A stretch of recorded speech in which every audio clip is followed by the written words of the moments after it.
Topic is winning in the turns, striking the balance with next generation supply chain talent. And we have a elite set of panelists right here will be coming in. Your moderator will be extracting information from the panelists. It's the last two sessions we have, so we request everybody to be in support with everybody who comes up on stage and presents. Because they're taking their valuable time on a Friday. Of course, you do have taken your time to come here on a Friday. So we request everybody to be here, completely here, because many times we come back from a place and we are there. Maybe we are still sipping our coffee, maybe we are still chit-chatting with somebody whom we found, like a long friend or somebody. So now we'll be coming back right here, be completely in the present moment as we'll be now inviting our moderator and our panelists. So ladies and gentlemen, we have a moderator for this session. Please help me welcoming Mr. Vipul Jain, Vice President, Supply Chain, Intas Pharma. Very, very warm welcome to you. Let's have some claps. We have a panelist now, Mr. Sanjay Kshirsagar, Head Supply Chain, South Asia, Brenntag. Mr. Gaurav Loria, yes, Group Chief Quality Officer and Head Operations, Apollo Hospitals Limited. Mr. Vinay Kumar Srivastava, Head PRE and ADM, Blue Dart Express Limited. Mr. Milind Mandlik, Director Asia Pacific, Supply Chain, Ashland, India Private Limited. We have Mr. Abhishek Raghuvanshi, Director, Supply Chain, Owens, and Mr. Tarun Verma, Regional Additive Contract Head, APAC Shell. Let's have a huge round of applause for everybody right here on stage, a moderator and a panelist. Mr. Jain, over to you. Hello.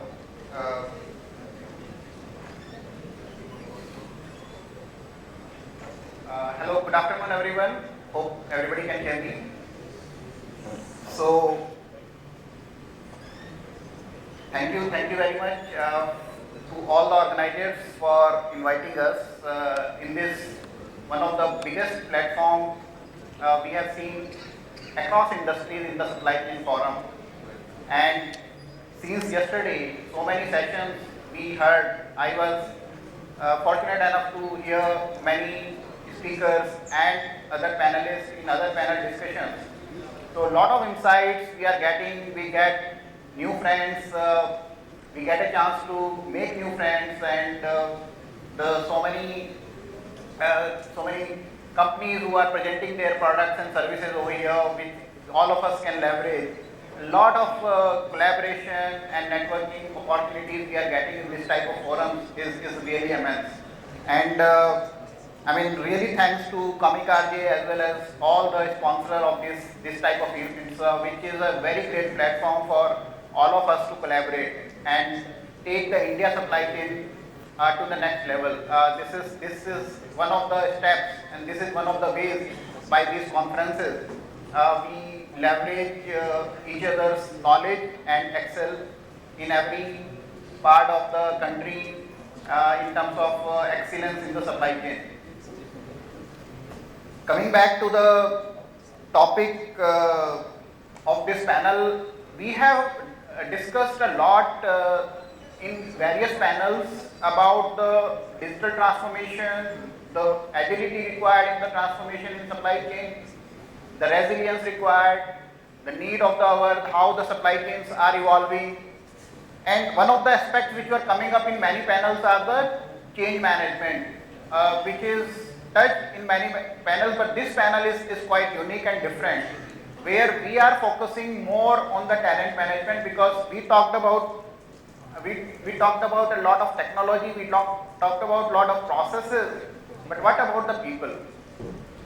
So this panel discussion is little different, where we are focusing more on the people aspects, and what exactly is the new generation people look like, what are the skill set required, what are the talents required, and how can this manpower is the skilled enough to take the supply chain to the next level.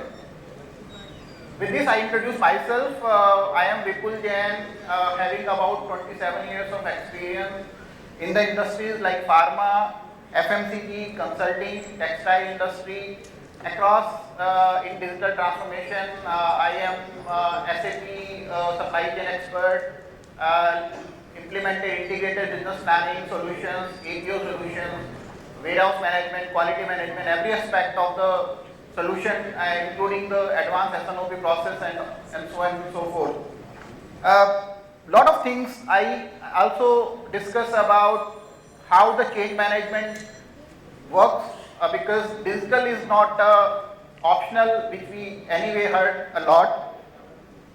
My previous companies were Cipla. Right now I am working for Intas Pharma in Ahmedabad. Prior to that, I used to work with Mandlik, Colgate-Palmolive, Accenture, and textile industries as my overall experience.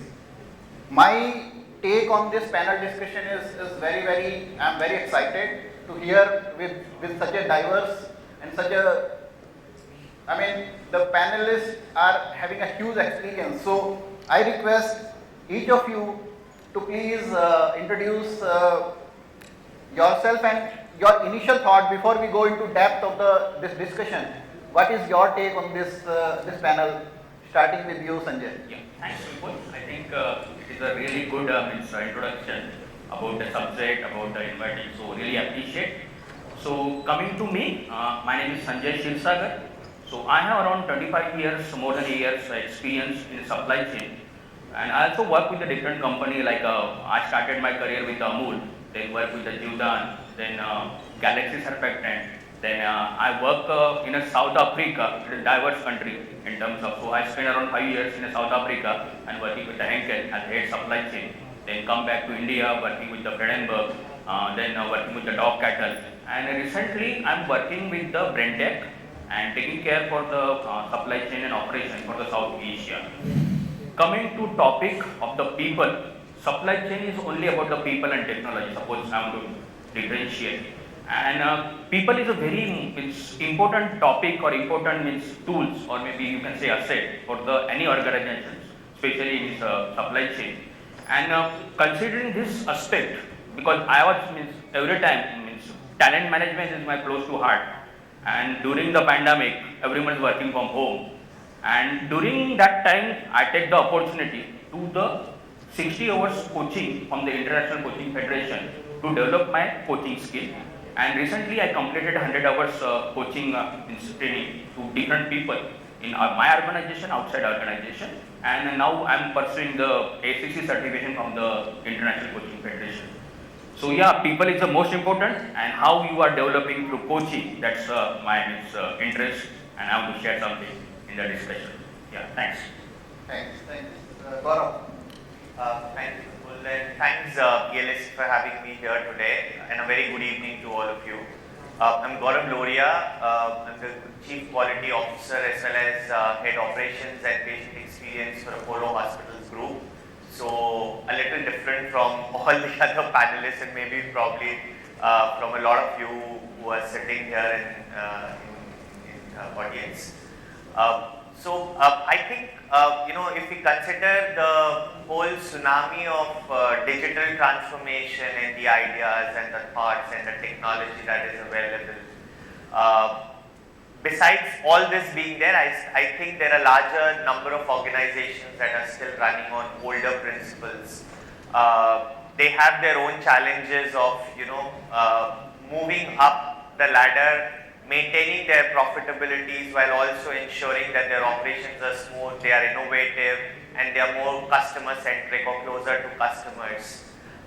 Keeping that in mind, the leading players who are there in any of the industries that we look at, obviously they are looking at how they can adopt technology, cut down systems, processes, improve their infrastructure, or reduce their costs in some way or the another. But at the core of everything obviously remains people, and not only people but skilled people for that particular role and jobs. So I think going forward, skilled people who are more versatile in handling different functions, I really think that doors are kind of open for this larger lot who are available and who can go as future of the supply chain leaders for tomorrow. So that would be my initial thought on that. Thank you. Thanks, Gaurav. What do you? Good afternoon, everyone. I hope everyone has taken tea and they are not feeling sleepy after their sumptuous lunch. Great. My name is Vinay Kumar Srivastava. I head procurement, real estate, administration, maintenance, infrastructure planning in Blue Dart Express. I have around 3 decades of experience in this profile. To keep it short and sweet, I am end-to-end service provider for my organization, right from identifying the premises to putting an infrastructure in them, then maintaining them, and planning the infrastructure.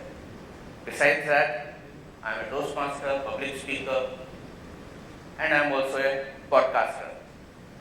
I run a podcast by the name of Wincast. This particular panel is close to my heart because these days I am involved in 3D printing, and you will be surprised when I say 3D printing. 3D printing of my replicas, which means that if this is me, I am creating a second line. And second line which is much bolder, which is much thicker, which is much more empowered. And that's how we leave the legacy for generations, for the young generations. What do you think? Okay. Very well put up, and I relate to you what you exactly said about putting the line and the second line very stronger. My name is Milind Mandlik, and I'm in the industry for last 24 years. Started my career in precision equipment division in Godrej. Spent a couple of years there in warehouses, and then moved into a customer service order management role with Bayer. Ended up for a couple of years in Hong Kong with an Asia Pacific project. Came back, took over the South Asia role. A year with Tata Classage, digital classrooms, and then been with Ashland for last 9 years. Started my career as South Asia head, progressed in 3 years to rest of Asia, and now heading the entire Asia Pacific supply chain for Ashland, all the businesses. And again, it's close to my heart too. For simple reason, where I began my career, I've seen a setup of development programs for youngsters who are talented and who are willing to go that extra mile. And I'm talking from a millennial perspective, because if you see the youngsters always find opportunity to do job ops. And millennials and Gen Zs are equally involved in doing so.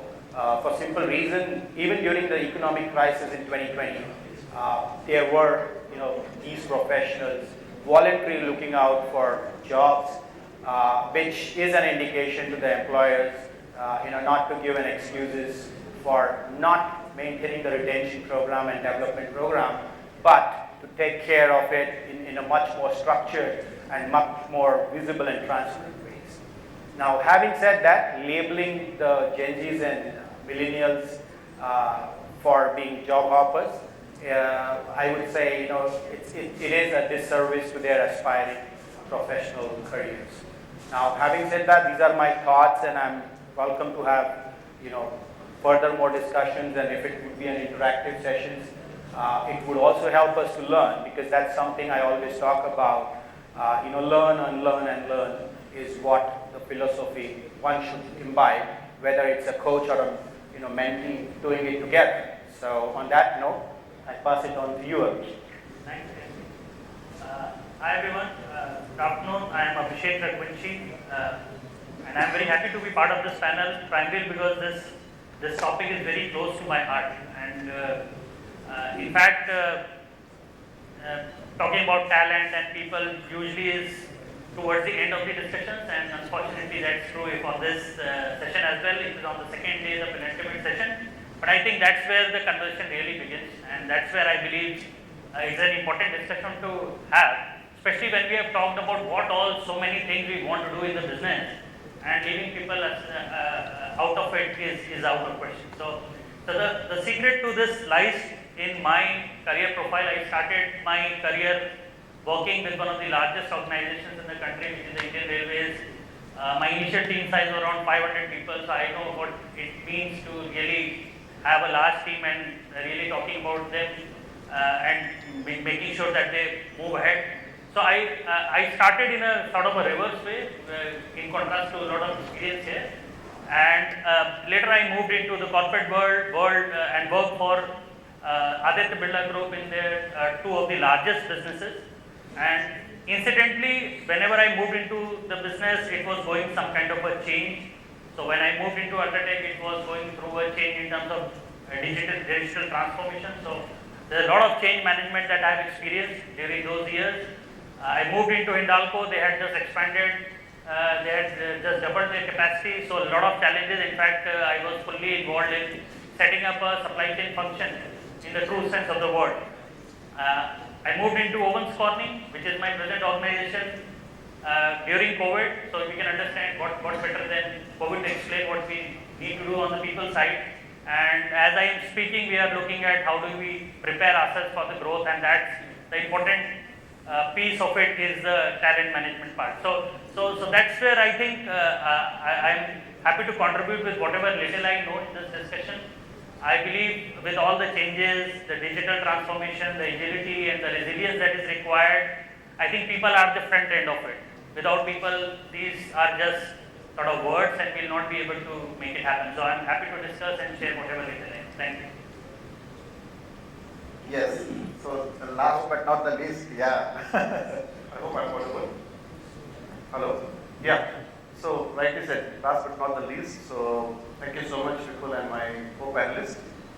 There are two reflections before I start. One, this topic is close to everybody's heart, as I said. Probably this is close to my lungs as well. Yeah. Secondly, probably I think there is a plenty of experience sitting in this panel, and rightly so, and they'll be discussing talent. I need to match up with you guys to make it count for this audience, right? My name is Tarun. I come from Delhi. Having a background of I'm Indore and I'm in Ghaziabad in my professional academics, I think I have an experience of 2 decades now, working with multinational company all across oil and gas, energy, electronics companies, FMCG. My experience lies in supply chain and logistics optimization, value delivery creations, budgeting, operations, and so on and so forth. I'm more than delighted to be here today to discuss on this topic, because this topic is where I'm one of the beneficiary of talent management under my company's program, which is currently I'm working with Shell Lubricants. It's a Royal Dutch company. I'm working as an additive contract manager under the global supply chain team for APAC region. And when I see myself, when I have experience of close to 15 years plus in Shell, I have gone through this whole transitions of talent management, and I'm very proud to my own company for putting me on the radar on this trajectory to be a part of the talent management. So I'll be more than happy to share my thoughts or 2 cents to this audience wherein I can contribute. Yeah. Now coming back to the background and why we are here is because you see, I think we have been listening to all the leaders throughout the day, right? Everybody talks about disruption, everybody talks about digital, everybody is talking about how do we get future ready, isn't it, right? Now, who will make this thing ready for all of us? It's about people, it's about you, it's about us, it's about talent, right? So, talent is one thing I think we really need to focus on or debate on, because there might be a possibility in the future that we have a dearth of talent. Or could be there's a gap between what is needed versus we can ever showcase. Now, if you see the last decade or so, the supply chain is ever evolving, right? It's going through a lot of changes and transformation. But the last couple of years has actually shaken up. Everybody is out here, right? Because of the disruption. Now, historically, if you look at supply chain, it was always been a cost-led efficiency meant. Everybody is happy to manage the cost. But what has COVID taught us that it's beyond cost. How do you adapt? How do you resilient? Is something is around the corner, we need to adapt with both the hands. Now, to do this, we really need to have the right sort of talent on the ground to manage stuff. Now, there are 2 ways to look at it. How often you assess your talent on hand versus what is required for a particular job and the gaps you have. Unless you have those gap analysis been done internally or benchmarked with externally, this is not going to be addressed. So I share my, I reserve my thoughts over here, and probably in the next round we'll share more about it. Yeah, back to you. Thanks everyone. I mean, definitely, I'm feeling now a little more excited because the kind of passion everybody has on this topic is immense, and I hope that we will have a next round more exciting because now we go to the very specifics, coming back to the generics. Now, because that is important and many of us want to understand and learn from each other, and that is the beauty of this panel discussions. I came to know that Tarun is associated with I am Indore, and I am also in some way which we don't know, though we are interacting since a week. So, I mean, lot of things we learn, these are the indirect benefits of this type of conferences. And now coming back to the kind of experience we have on the stage today, whether it is in terms of not only the supply chain we lead in India, but across the geographies, we have representations, people work on South Africa operations, Southeast Asia operations, all the global operations. Now, it is a very good platform to learn. Directly, I am jumping to the very specific question to Milind first. Milind, very straightforward question. What are the challenges faced by the organizations today building the new talent? What is the gap, and some of your suggestions to mitigate that? Very straightforward. Okay, Yeah. interesting. So thank you, but Tarun already addressed a bit of it. What are the gaps?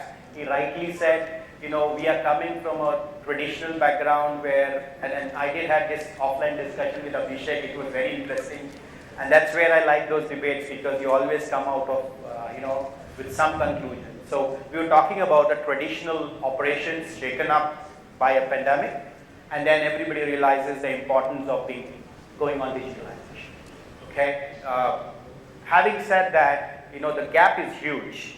I was reading a study from Gartner, if I'm not mistaken, or IBM Institute, either of them. They said by 2030, there will be a big gap of supply chain leaders looking forward, not just following what is being, trained historically.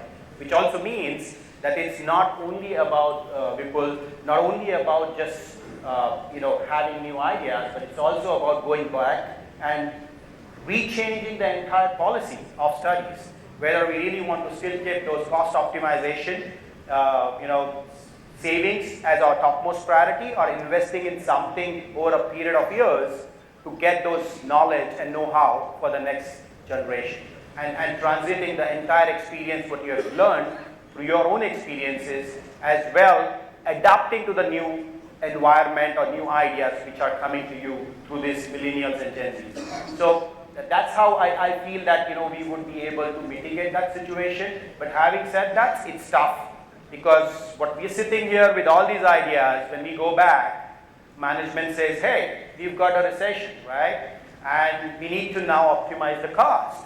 So how much resources you can give me so that I can have some savings out of it? And that's a challenge, right? Because you have a job to do, you have something to perform for your management, but that's where your ability to convince the management to actually balance out, having saving certain resources and optimizing certain other costs, which could be your SG&A or T&Es, and try to keep those resources momentarily there for now, may not have used, but in the long run, you are actually giving them something.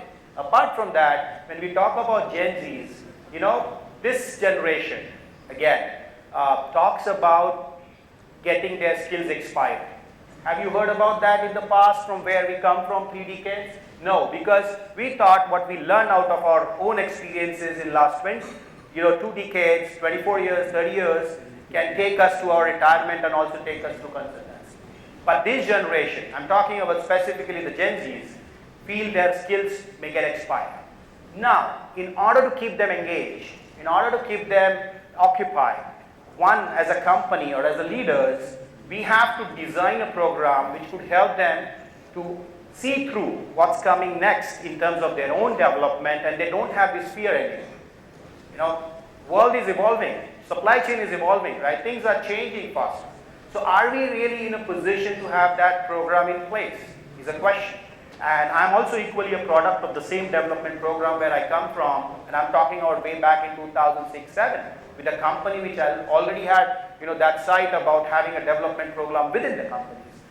Maybe the company is big enough to have that from the past, but there are companies which are starting on those notes now if you really want to invest in the talent and retain them so that you have the leadership in the future develop in those senses. So I hope I answered your question, Vipul. No, I think very well. I think one thing coming out very clearly from your talk is that I mean, it is not about the digital transformation is not only about that we will get some benefits out of it, but it is a must-have need. You cannot attract the new gen talent. I remember people ask the interviewer what systems you have, what processes you have. I need to understand before I join you.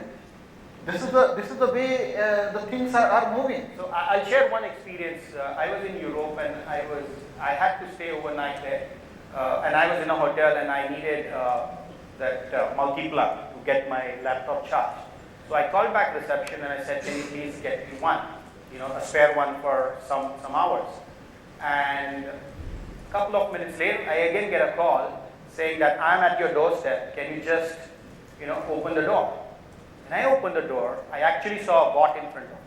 Now imagine the first feeling when you see a bot. You're actually looking forward to have somebody, coming to you, serving, just say thank you and move. But when you see that 6 feet tall bot in front of you, I was like taken aback for a moment. Here is it, sir. And he gave it to me. I closed the door, but I was curious. So later I opened it, the bot just went down again. So, look, the world is evolving. And I'm sure, with that kind of technology, India is no far behind. Because we have the IT brains. We have, such situations, such technology available and such talent available to build that. Now, are we going to go back to the traditional operations? Maybe that's something would be taken away from the, by the bots. Would be something which we could build up new or more for these Gen Zs, which keeps them engaged within the organization. So, yeah, I took some more time. I know 20 minutes left. It's interesting, but if anybody has got questions on this, we are all here to answer. No, definitely we'll have this round because definitely this is so interesting topic. We will have engagement in the room towards the end for sure. We will definitely ensure that some time left for an open discussion. But now, just to keep it moving, Abhishek, my question is just a step ahead. When we talk about talent, there are also companies are working with a lot of in-house talent, but at the same time various projects, various initiatives which work in a way our warehouse or logistics we say 3PL, 4PL kind of word. So how the trends are evolving and what are how to manage the talent which are not on your payroll or they are but very critical roles, very critical working on your company in terms of keeping them motivated, engaged, working as good as your internal employees are, at the same time getting the confidential information remain intact. There are so many challenges. So what are your views on this? So very, very interesting question. So I would just take a step back and try to explain what is happening, and this is my view of the world. Now it's a situation where things are getting more complicated. We all know it. We face it every day. And then this is an era of super specialization. As it happens, not one company would be able to do much. So you have to collaborate with your customers, suppliers, with technology partners. An important aspect of innovation, you cannot drive it on your own. We have a startup ecosystem that is emerging, and I'm sure all the companies sitting here are working with some of them. So this is going to increase the dependence on other companies, and for talent management particularly, we'll have to do a paradigm shift in terms of our understanding. We have to redefine the concept of talent in our organization. It's not only the people who are on my roll. And I can say, because I am from US MNC, and always you keep cutting down on your salaried people and moving your resources of getting some kind of services replacing them. So irrespective, this company is different. My earlier companies had everything being done by the salaried people. It doesn't change the game because it's the same set of people that you have to manage. So we have to do a paradigm shift by redrawing the boundary of the company. And once we do that, I think that's the starting point of changes. In fact, I would say when you are talking about managing people who are not in the company, through my experience, I believe it's much easier. In fact, you can be very, very innovative when you do it. Because in a company, you have so many processes and defined ways of doing things, which is not there when you have to manage the people outside the boundary of the company policy.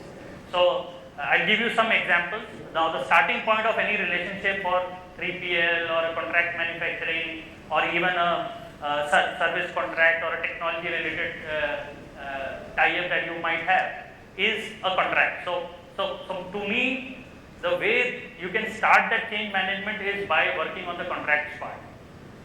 How do we draw the contracts? And we have stalwarts doing it.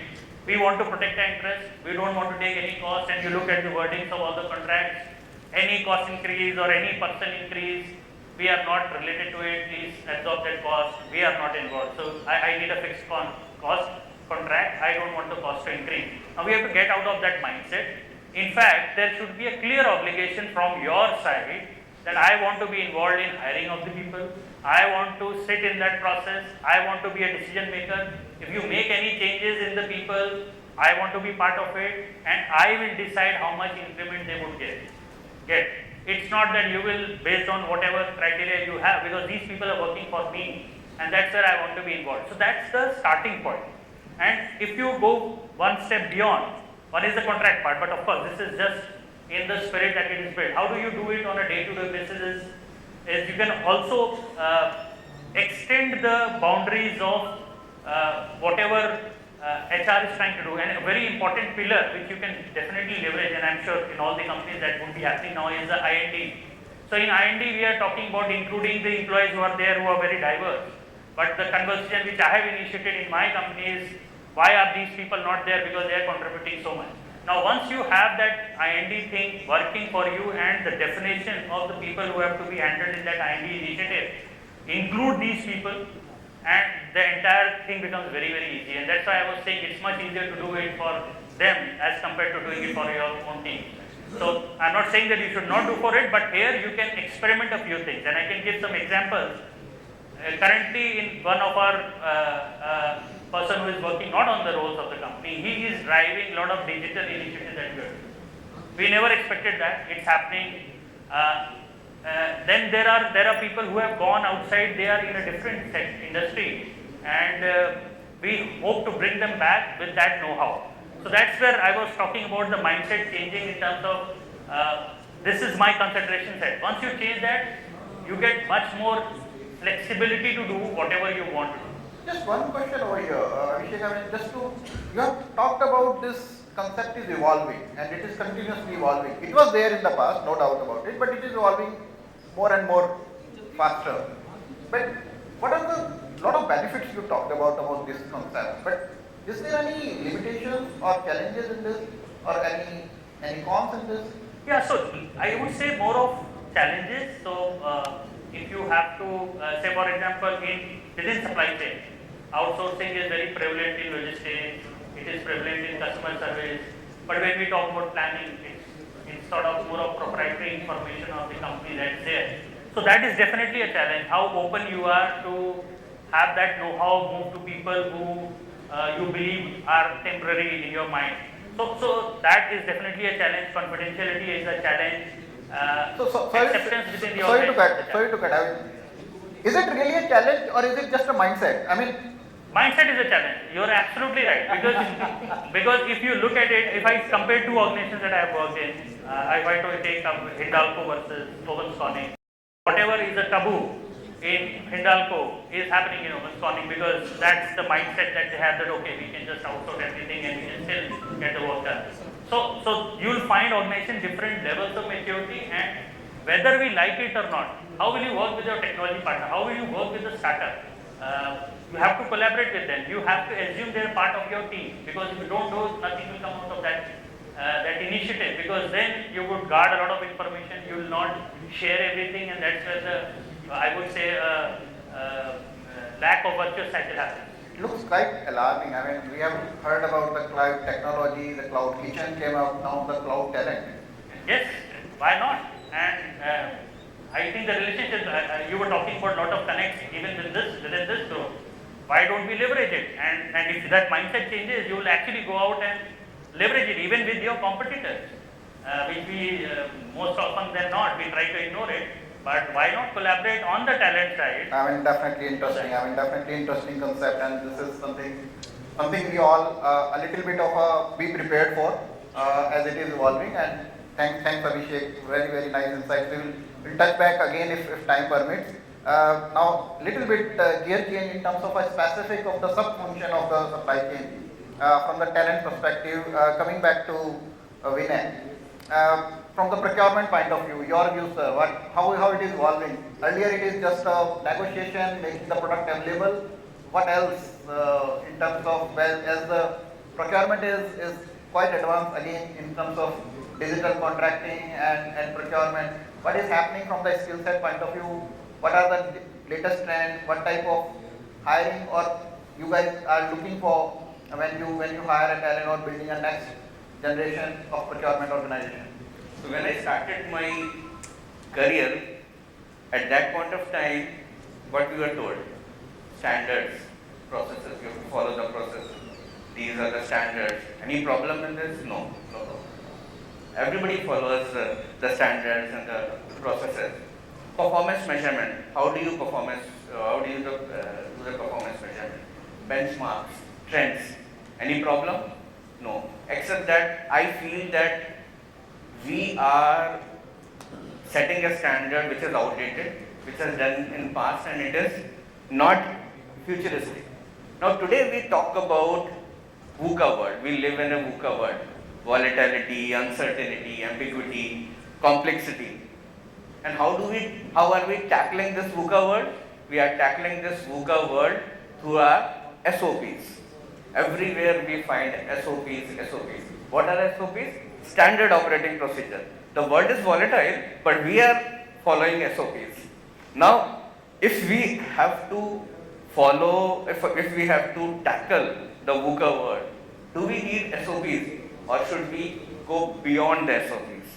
Now, SOPs do not capture those wild incidents. SOPs do not capture unforeseen things which are prevalent, which are coming so often these days. So we have to convert the risks into opportunity. And how do you do that? Again, my take is through VUCA only. You will be surprised when I say through VUCA. Why? Because my definition of VUCA is vision, understanding, clarity, and agility. So when you tackle this VUCA with the newer VUCA, and then you are able to tackle the complexities of the world. Now, how do you do that? I think some out-of-box thinking is required, some lateral thinking is required, a design thinking is required in the mindset of procurement professionals, because if you are expecting that procurement professional is an astrologer, he will predict the future, no. He has to just manage the risks which are nearby, or he has to manage things which are coming in near future. For this, I am not giving this term. This term is given in one of the studies of KPMG, and the term is called dynaxability. What is this? So this is the key skill which is required in any procurement SCM professional. Dynaxability can be broken up into three parts. One, dynamic situation. Two, complex things happening around us. And finally, doing it in an agile way. So each person, each individual in this field should be developing his dynaxability skill. And I'll close with this by saying that I'll read out a quote by a Greek philosopher. If you do not expect the unexpected, you will never find it. Thanks. I mean, very precise and very accurate. I mean, I'll say you have cleared it very well that what exactly is the industry is looking for in terms of procurement professionals. Very clear. Thanks for the same. And now coming back to Tarun, your views of the next gen, the old gen, I mean, how the things are shrinking. I mean, it is the way the technology savvy people are available in new gen, but the experience lies in the old gen. How the transformation is happening between the two. We are just we have a lot to discuss. Time is running fast. How can you share your views so precise and accurate and to the point? Yeah, rather than sharing my thoughts, the time is also running. I can see that. Okay, so I have three things in my mind. I'm trying to see how do I articulate and how do I cross-stitch all these 3 points so that audience feels the value to it. The first point, when you talk about talent management, I think we have to go back to see talents are linked with our learning curves. How do we set up the learning platform in our company? So learning platform, if you remember, comes with the principle of 70-20-10. What is 70? On the job training, right? Put him on the job, he'll gonna learn. He will fail, he'll fail fast. 20% is all about peer learning. You know, go to your peers, take some inputs, be part of any project that you learn. 10 is go and do an IM course, go and do an outside. I think what we are missing out here is the 10% also contributes towards mentoring. Mentoring from internal or external. And that's bringing me to the second point of mine, is about mentoring and knowledge transfer. Now mentoring can be a two-part. One, internal, you know, and it's all about onus on us as a leader that we foresee that there is a next gen getting ready in our offices or near around. And how do we consciously contributing towards their development? Rather, they come back to us because they might have feel like they don't come back. And secondly, we always don't encash in terms of external mentorship. We all are here. We want to connect to each other. But had we tried to reach out to somebody senior and see that can you be my industry mentor? Right? Like for example, if I can reach to Mr. Sanjay Mehta, you know, he may or may not have the time just to see and help me, can you be 2 cents or give me some time of yours? It will be worth of knowledge for me. And the third is the point I'm trying to elude and I will conclude over there is in terms of how do you create fusion. You know, in our old days we have this Jankar bits. It's about how do you put up this masala into the inherent knowledge we all carry as a domain expert versus the new gen which might bring some of this data analytical skills, because for us to carry on this future supply chain future later on, we have to carry this inherent expertise of domain and slightly blend accordingly to mismatch or mismatch accordingly so that our supply chain gets benefited with all the proficiency of data brought by the new people. So we have to go hand in hand with these new gen to ensure that they are also there in the system till the time they have been expert enough to handle the situation. Right? We have seen the VUCA word is talked about that we have always tried to learn from our failing experience. But the time is taught us that we should be better prepared ahead of the game in many issues. So that's why I have tried to tell you here. Great, thanks. I mean, definitely very rightly put it up. Again, the gap need to be bridged. There is, on one hand, there is a new generation is coming up with a lot of new innovative ideas which we need to leverage. But at the same time, the experience which is lying as a functional experience, how that can be married.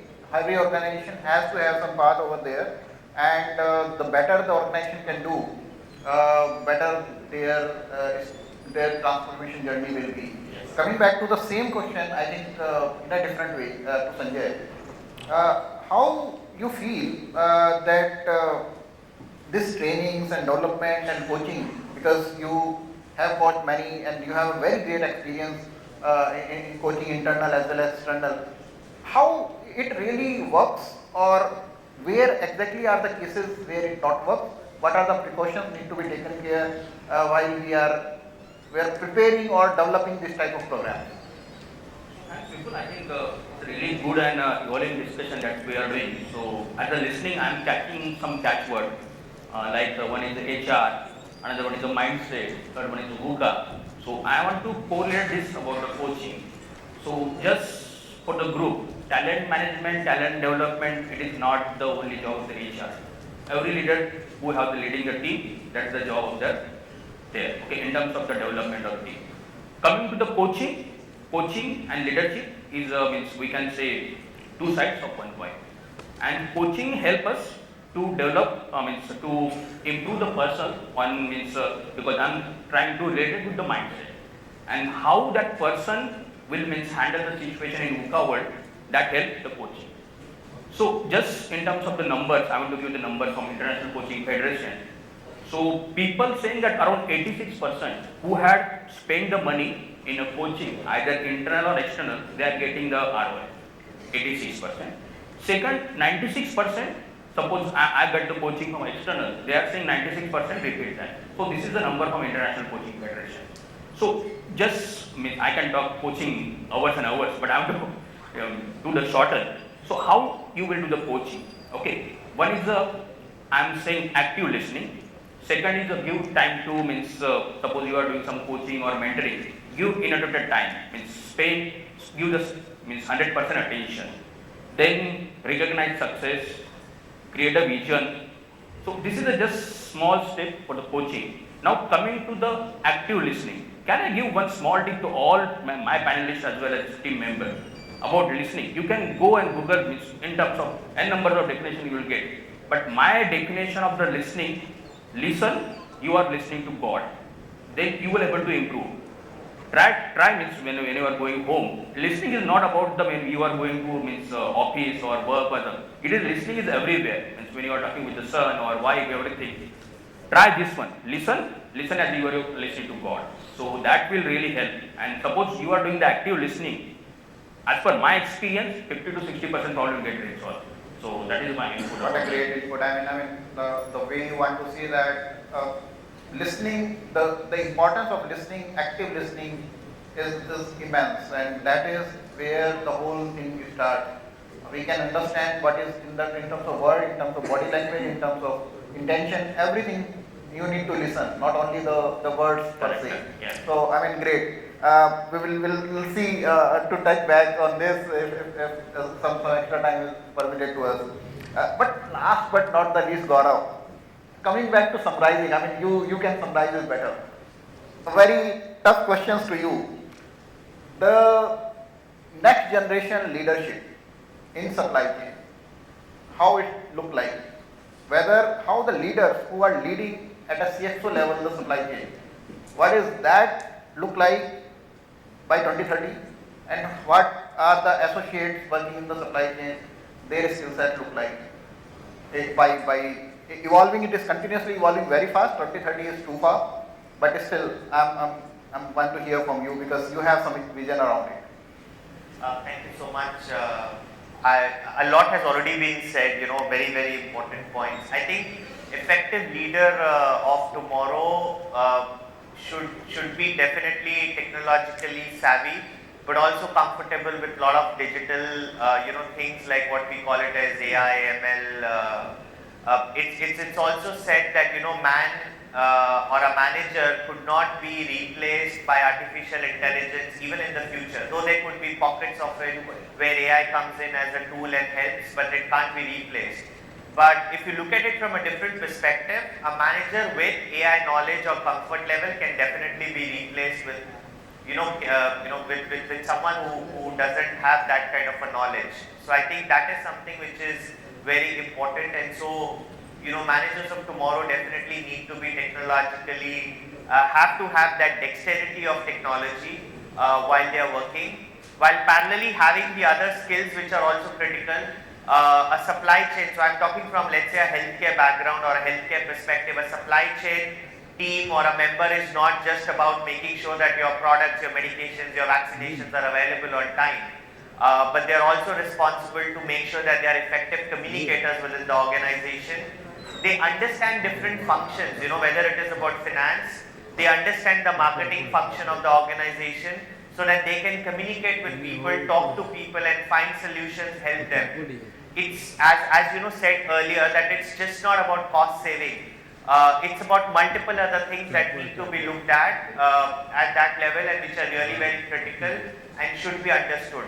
And unless they don't do that, unless they don't have the human skills, unless they don't have the skills to communicate and talk to their teams and get the work done, which are the basics of, which remains as the history of any definition of being a manager.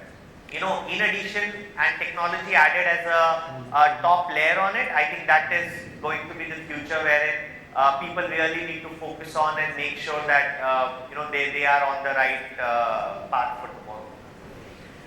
Thank you very much, Gaurav. I mean, to conclude it on a very high note and giving us everybody a challenge. And definitely, I like the discussions. We will be happy if we can take some questions, but the time is not permitting us. The green become red in the clock. So, but we will connect offline because we are available around. Let's chat more over here in terms of the future, how to retain, how to acquire, and how to build the next gen supply chain professionals. Lot of as we discussed, lot of gap is there. India is evolving, the manufacturing industry, the way the investments are coming, the way the projects are coming, talent is equally in the same proportion need to evolve. And it is all of us, our responsibility to build that. With this note, we conclude our panel discussion. Thank you for active listening and thanks for all my co-participants. Thank you so much. Really, truly been a very pleasant session. Ladies and gentlemen, let's have a bigger round of applause for them, please. And can we have a group photo op, please? And then I request our moderator to present this memento to our panelists.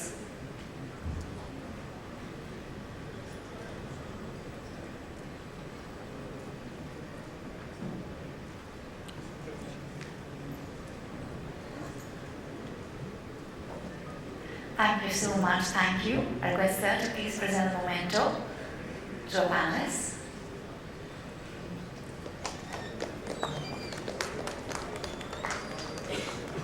Can you have some applauses, please? This is the last two sessions we are talking about, ladies and gentlemen. Thank you for giving us your valuable time and your beautiful insights with us.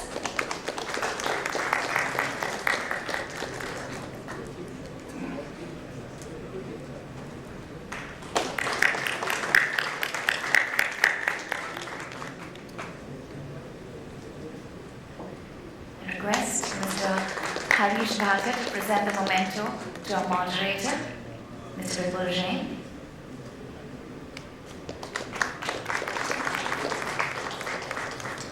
Harish sir, can you do the honors of presenting the memento? Sir, I request you please be there.